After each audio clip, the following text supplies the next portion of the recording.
For this episode of Coffee with Closers, I'm sitting down with Jon Miller, the current CMO of Demandbase.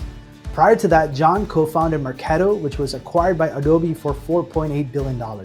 Then he went on to co-found Engagio, a B2B marketing engagement platform that was acquired by Demandbase.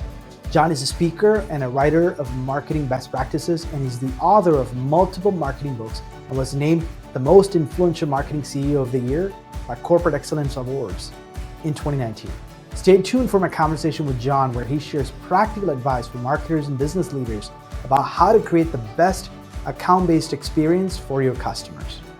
Thanks for joining us for this episode of Coffee with Closers, where business leaders share insights on how to build businesses from the ground up and best practices for innovating in their industry. Hey, Jon, I'm super excited to have you join me for this episode of Coffee with Closers. Yeah, thanks. Always great to chat.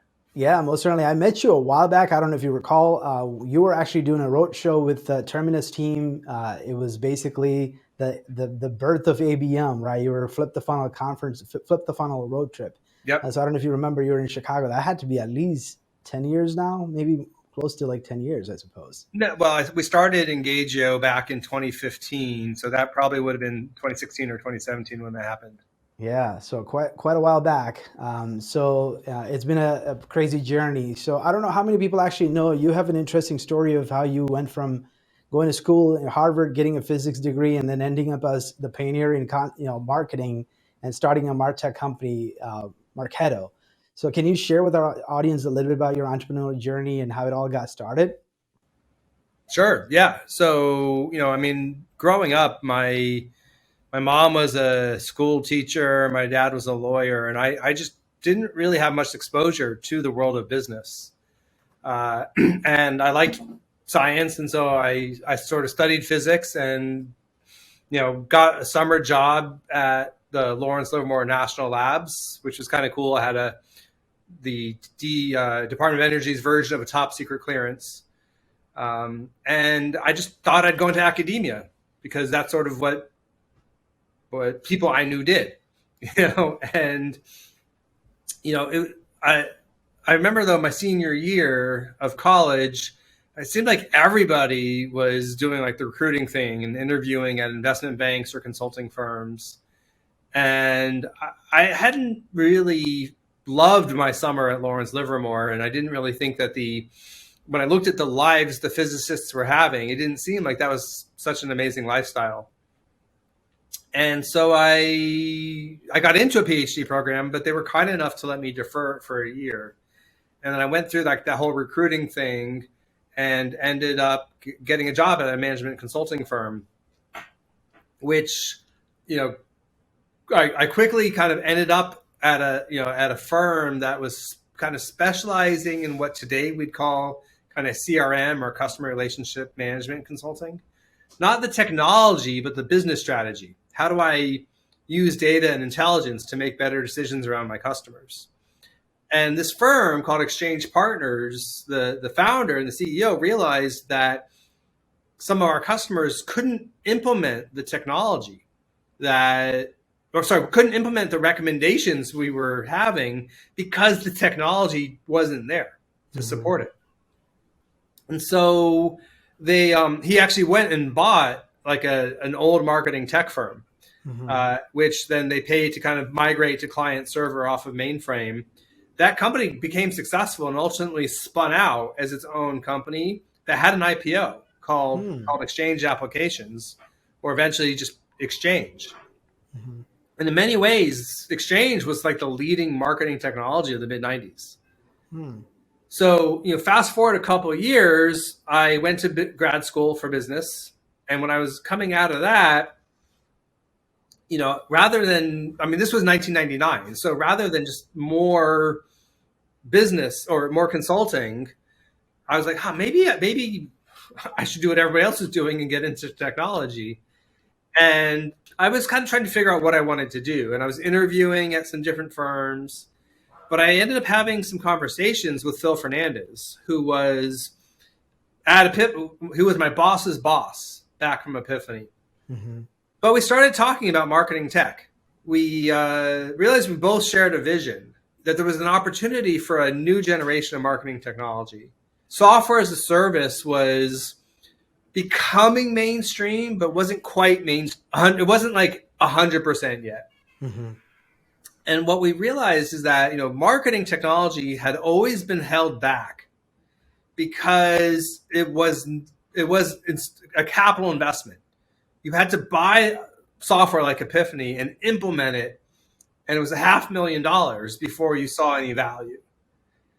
And people don't do capital investments to support a cost center like marketing. But SaaS enabled us to deliver a marketing product that a marketer could buy the same way that they buy their Google ad spend or a trade show out of the program dollars. And that was the big idea of Marketo, was this like economic model of selling Martech that was just easy to buy and easy to own and easy to use. So obviously, John, you've accomplished a lot, right? You started Marketo, you took it public, and obviously the company was acquired much later by Adobe for, I think it was like $4.3 billion or something. Then you went down, started a new company, you've written a lot of content, you've spoken at a lot of conferences. So a lot of success under your belt. Of all the things you've accomplished, what's the one thing that you're super proud of? I'm very proud of how at Marketo and even beyond, I've really helped people define their careers. So first, if I'd look at people who like just out in the ecosystem, when I hear stories of, someone going from being the office manager to they learned Marketo and now they're a director of marketing operations, like Marketo made their career for them. Like I love stories like that. And then if I even just look at the marketing team I had back at Marketo, and I mean, so many of those people have gone on and are CMOs today. This incredible group of marketers that we were able to hire. And I mean, they were amazing in and of themselves, but then I think just the experience of working at Marketo did help kind of accelerate careers. Yeah, most certainly. And I think, you gave them a platform where they were able to exercise their skills and then really learn as a fast company, right? In a fast company, learning all the practical execution strategies and then being able to apply somewhere else for sure. So obviously, I'm sure you've learned a lot of lessons in the process of building a company, right? Taking a company from just its infancy to taking it public, and then now having to do it again at Engagio, and now going through a merger with Demandbase. There's so many things you've done in your career. So what are some biggest lessons you've learned as an entrepreneur from some of these big initiatives that you've undertaken? One of the things I learned from my time at Marketo is that, I actually love being an entrepreneur. And I mean, the reason I left Marketo ultimately to start Engagio was sort of, I missed some of that building of the small company. I mean, when Marketo got to feel like a job and not my baby anymore, that's sort of when I realized it was time to kind of go and, start something else. So, I'm very happy as the CMO of Demandbase right now, but my career path isn't CMO, right? My career path is to sort of, be a founder and entrepreneur. In terms of lessons, I think, one, I've definitely learned interesting lessons along the way about just fundraising strategy. At Marketo, we got very diluted. We raised venture money too early, and as a result, had to give away too much of the company. It's sort of sad that I founded a company and went on to be public and as successful as it was. And even though I'm very comfortable, I'm also not sitting on a beach retired because of some of that dilution. And so at Engagio, I sort of took a different strategy, and I sort of built on my success from Marketo, and I raised at much, much better, more attractive terms. But in some ways, I raised at too high a valuation that it was hard to ever grow into those lofty expectations.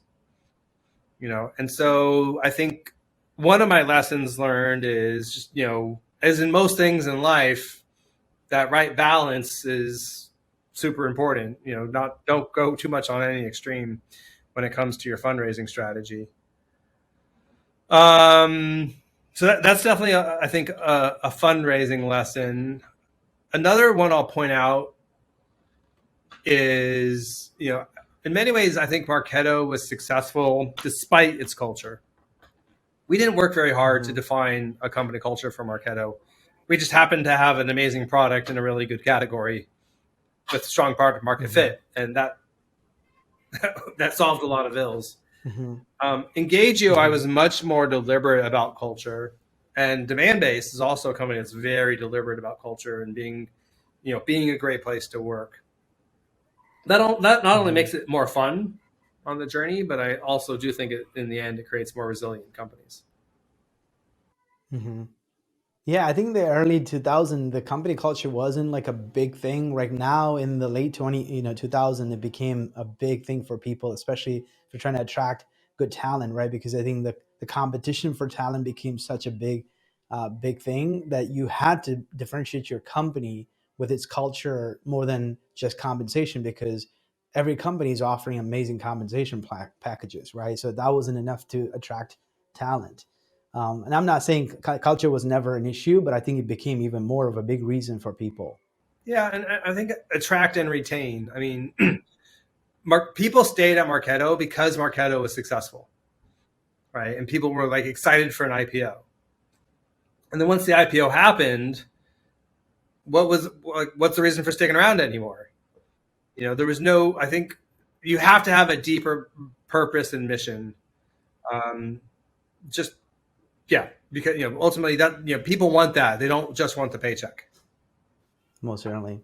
So did you like Stephen Covey's book, like the 7 Habits of the Highly Effective People? Did you start with the end in mind when you actually started Marketo? That, hey, my goal is to build a company and exit with IPO or through an acquisition. Did you have some sort of a framework in mind? Definitely not. And by the way, I would not advise an entrepreneur to be doing that. Being an entrepreneur is there's too much that has to happen. I'm not going to say too hard. I'm just going to say there's too much that has to happen, that if you're only motivated by the exit, you're not going to be successful. I'm motivated to build an amazing marketing platform. For whatever reason, go back to my ex-physics days. I believe that technology can help us create better experiences with our customers. And I want to be part of making that happen. I want to be part of changing industries like I've done somewhat, and I want to keep doing that. That's what motivates me. And ultimately, that's what motivated me to merge Engagio and Demandbase. Things were going fine at Engagio, despite COVID and all that. I mean, we could have kept running Engagio as a standalone business, but I got convinced that the combination of Engagio plus Demandbase would be the market transforming platform. That was my motivation. So it's about having that goal in mind of for me building that amazing marketing platform. Yeah, that's the why, right? So the driver cannot just be, oh, I need to make more money. And I think if you have a true why behind what you're doing, that I think that will keep you moving, even when things aren't always going perfect. So let's talk a little bit about some marketing strategy, right? So obviously you've probably seen the marketing, like the buyer's journey evolved a lot, right? When you started Marketo, you wanted to be doing marketing and selling in the way that you want to be sold. But I think even that was inbound. I think the inbound marketing was its infancy in the early days of early 2000, right? I think Google was taking momentum. You were talking about how Google Ads, building a platform that would help manage Google Ads. All of those things were just coming into market. But obviously, you've seen the entire marketing industry evolve in the last 20 some years or so, right? So how has the buyer's journey, from your perspective, evolved? Yeah, I guess I'll share two thoughts on that. The first is I want to talk about the rise of account-based marketing as part of the buyer's journey. I mean, because I mentioned at Marketo, I marketed the way I wanted to be marketed too, but that was sort of what I would call fishing with a net, right? Companies put out their campaigns and see who you catch, and you catch the ones that are good. And as long as you catch enough, you're happy. But even at Marketo and beyond, I mean, not every company you want to sell to was swimming into the net. And and so we started doing account-based marketing, fishing with a spear, finding those big fish and kind of going after them proactively. The problem, though, is that the way those early account-based marketing programs worked, they didn't have that respect for the buyer experience, right? I mean, it was fishing with a spear. They were reaching out and poking people who may not be interested in talking to them. And so I think one of the things that sort of really evolved in the buyer's journey, is companies have gotten a lot smarter about how can you take that precision and targeting that account-based marketing has and combine it with the respect for the buyer experience that traditional demand gen or inbound had. And that's ultimately what I've called account-based experience, trying to distinguish that from account-based marketing. Because it's that respect for the buyer's experience. And also, it doesn't have the word marketing in the title, so it recognizes that it's for salespeople, not just marketers. And so I think one big trend has been sort of the rise of the account-based experience as a way to sort of align how you market to a company to where that account is in its journey. And when they're early, you want to be focused on education and building a brand. When they're moving into a buying cycle, you want to be more aggressive, but it's about balancing and finding the right piece of that. And that, I think, leads me to the second big trend, which is just, frankly, all the new kinds of data that are becoming available, and the changes in the kind of intelligence that we have access to. In the Marketo days, marketing automation days, people talked about digital body language and scoring, right? The ability to sort of track what web pages somebody goes to and what emails they open as a way to sort of see who's interested and who's hot and who's not. And increasingly, I think buyers are, because they don't want to get poked by a spear, they are increasingly trying to be anonymous. They don't fill out forms unless they have to. They're doing research not on your website, but out kind of on the open web. And as a result, we've seen the rise of, the need for new kinds of data. Things like intent data. Intent data is effectively digital body language, but for off the website. What topics are companies reading and surging on? And that's really important to get that account-based experience right, to kind of reach out at the right time. Technographic data has become pretty important for technology companies. Knowing what technologies a company uses can actually tell you a lot about whether they're a good fit for you, but it also tells you probably what technology they might buy next, because companies buy technologies in predictable patterns. And even just contact data. There's just back in the Marketo days, you sort of waited around for somebody to fill out, your form before you knew who they were. Now we actually can go and identify who are the people we should be talking to. That doesn't mean we should start spamming them, but we should know who they are. We should know, do we have connections to them? And so all that stuff together, it forms what I'm calling just account intelligence. And I think it's increasingly really important that companies think about what is their account intelligence strategy, so that way they can be smarter about how they are interacting with their customers, know where their customers are on their journey, how they can kind of coordinate, et cetera. Yeah, so obviously people hear a lot about ABM, right? ABM, like you said, the account-based experience, all of those things are, hot topics and jargons that we hear a lot. So do you think the traditional demand gen strategy of creating good content and then peppering that all over the web, getting people to consume that, and then getting to become aware of your product offering and your business as a process of it, and getting them to continue to visit the website, convert into inquiry, that model, you think that's going away, or you think that still has some place in terms of leveraging that to drive demand for your product offering or services? Yeah, no, I don't think it's going away. I mean, what you just described is what I call fishing with nets. Okay. And there will always be a time and place where fishing with nets is appropriate. And in particular, it's appropriate for deals that are under, say, $30,000 a year.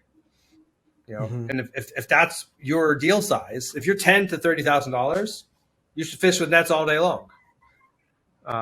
Even if you have bigger deals, maybe your deals start at $20,000, and if so, net fishing should still be part of your strategy. So it's not an either or. It's about a spectrum of styles and using the right style for your business. I do think the kinds of content that people engage with is changing. Right? You've mentioned my books a couple times, and the book I wrote last year, The Clear and Complete Guide to Account-Based Experience, which I just updated to be the new version. So now it's called The Clear and Complete Guide to Smarter Go-to-Market. That remains the number one piece of content for Demandbase in terms of creating pipeline and real impact on our customers. But I will say a big piece of written content like that, while still valuable, it's not. What we're finding is that people want to engage with their content in other ways too. Reading the book is just one form. We're here on a podcast that people might consume by listening or by watching a video. At Demandbase, we've invested a lot in video as an engagement channel. We created something that we call DBTV, which we launched before Salesforce launched their TV channel. So we believe it was the first B2B streaming site. And it's kind of like Netflix for B2B. We have 8 or 9 different shows, and you can go in and stream all sorts of different B2B related content. So yeah, the net fishing still applies. Video is more important than ever. It's a mix of media that's right for different people. Most certainly. And I think when you talk about mostly enterprise deals and you're talking about the addressable market being much smaller and you can only sell to, let's say, 1,000 companies in the whole world, then I think what you're talking about even become more efficient way to reach those customers as well, right? Because, hey, you don't need the entire web to read all your content pieces. You don't need the entire world to know about all your offerings. You really want only the hyper-targeted personas within a certain company or a division to really consume and know that you exist as well. Yep, the larger your deals, the more focused your ICP, the more you'll be spears versus nets. But again, I think it's a spectrum.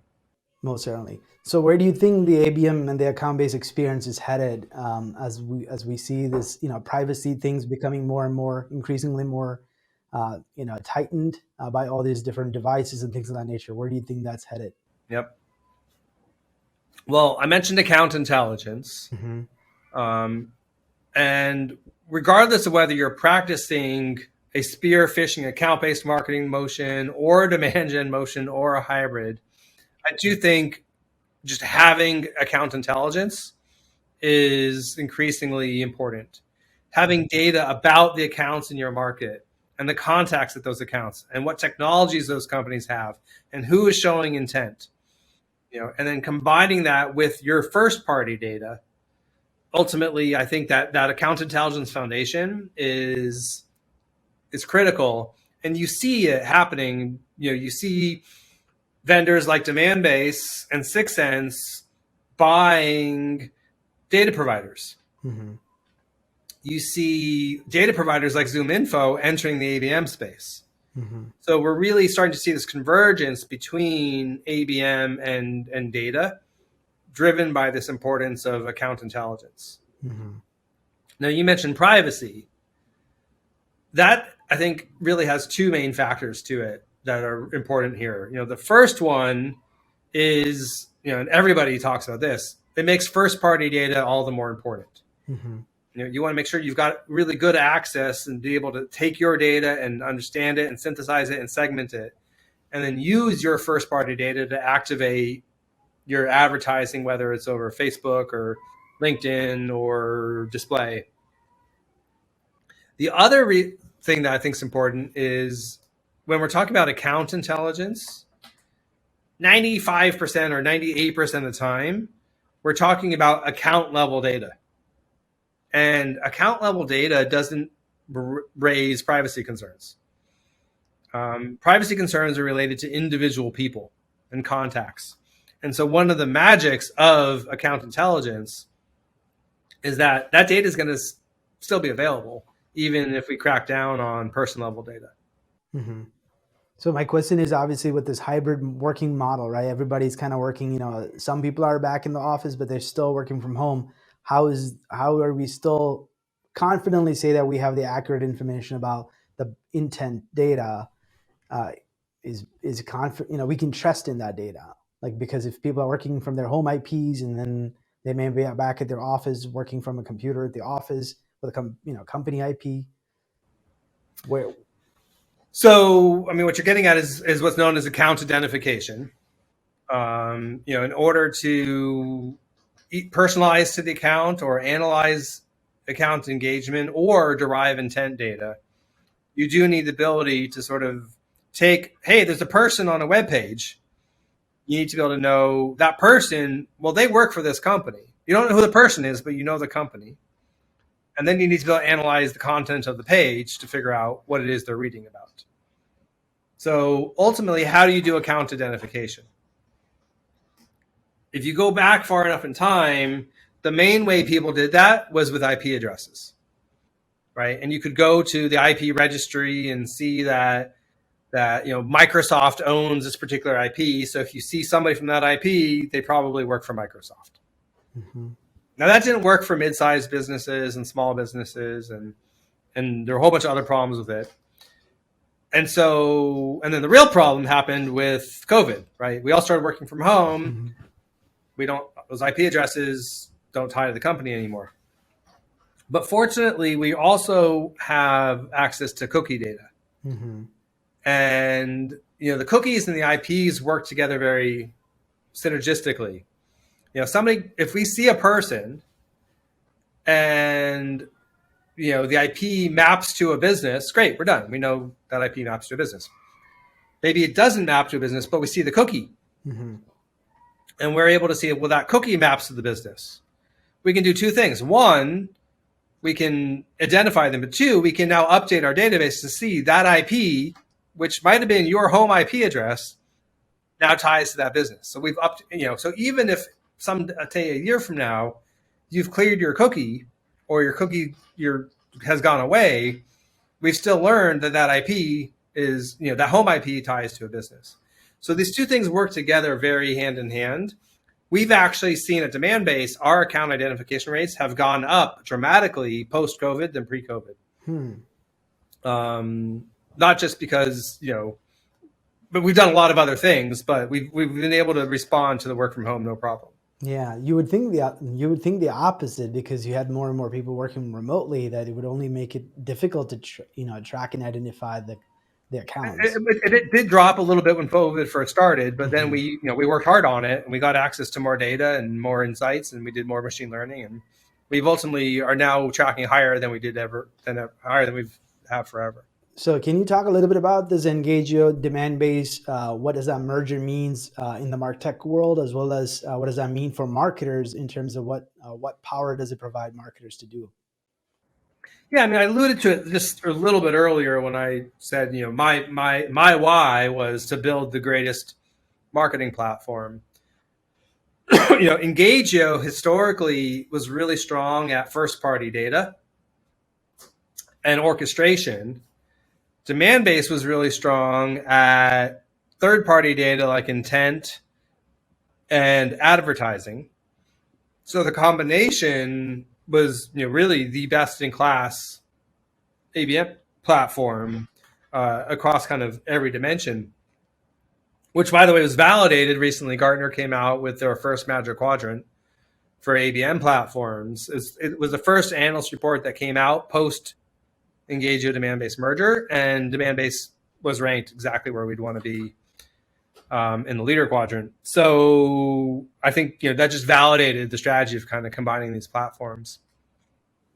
Demandbase, we haven't sat still though. We've really continued to invest in building out our solution, in particular going beyond just what we call Demandbase One, which was merging Demandbase and Engagio together. But we're really doubling down in that accounts intelligence. As I said, the account identification is better than it ever has been. We acquired a leading company for technographics, so that installed base technologies. Mm-hmm. We're now, as far as I can tell, the number 2 provider of contact data to B2B businesses. ZoomInfo obviously still tends to be number 1 there, but lots of companies buy their contacts from us, and so we've really played out a lot more on the data side as well. That's awesome to hear.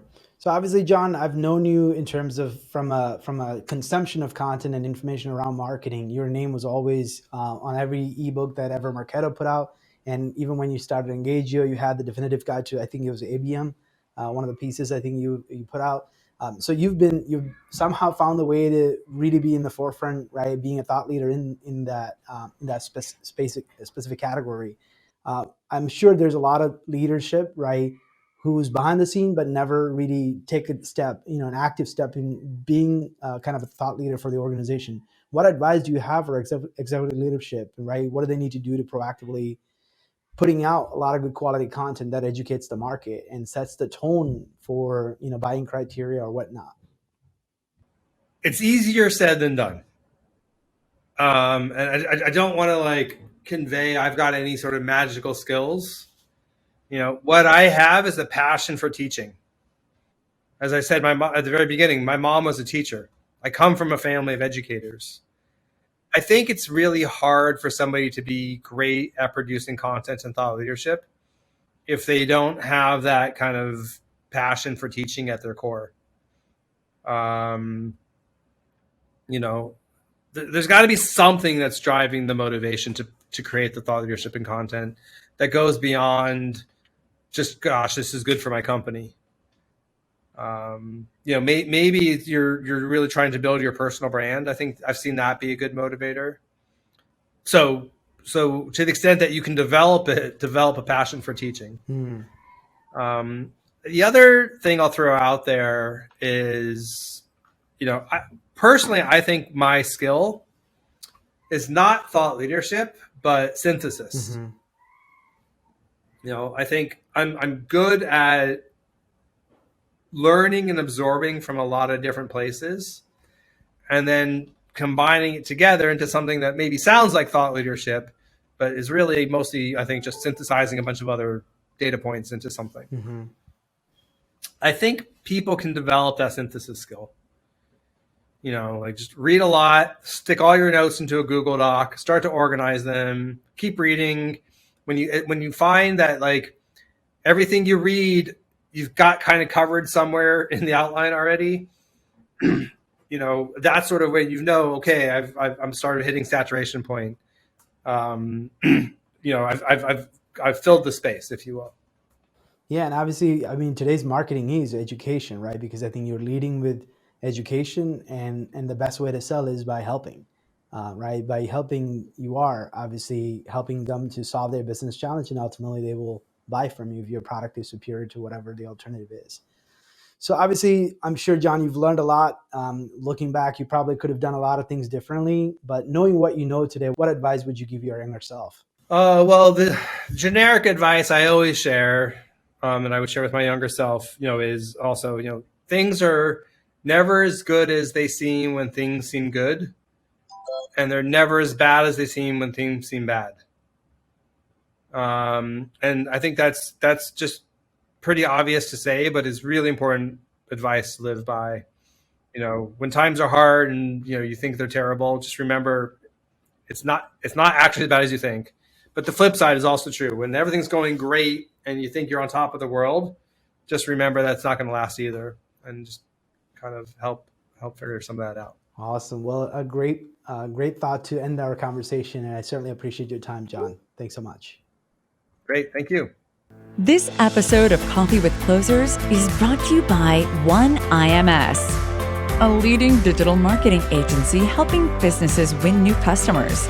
To request a free marketing ROI audit, please visit oneims.com. If you enjoyed this video, please share it. To make sure you never miss an episode, please subscribe.